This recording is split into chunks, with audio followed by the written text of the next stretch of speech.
Just a few steps from the arms of St. Peter's Square is the Pontifical Augustinian Institute in Rome, a place that has been overflowing with happiness and pride since Thursday, May 8th. Cardinal Robert Prevost, now Pope Leo XIV, spent a significant amount of time there. He served as the general prior for 12 years from 2001 to 2013.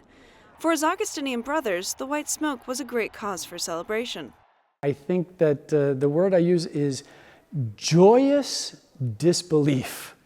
That my heart was so filled with joy when I heard Roberto Francesco. Immediately I knew it was going to be Prevost at that point.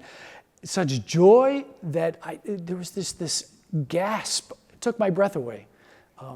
And then tears of joy. I was surrounded by strangers crying tears of joy for my brother. As Cardinal, Pope Leo XIV was often seen inside the Augustinian Institute. Those who knew him well highlight a quality that they consider essential for his leadership, his reflective and attentive style.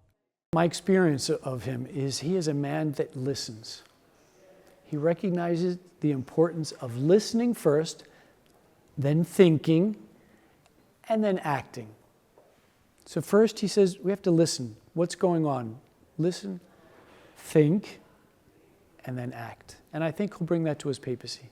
Father Farrell confirmed that Pope Leo XIV had a very good relationship with Pope Francis. His story in Rome began several years ago, and the closeness between the two was only solidified further when Pope Francis, after his election in 2013, entrusted him with key positions in the Roman Curia. Pope Francis was also the Pope to call Bishop Prevost back to Rome to serve in the dicastery for bishops. They were good friends. I think the death of Pope Francis, and people don't always realize that, the death of Pope Francis was really a loss, personal loss, for now Pope Leo. It was a friend who died.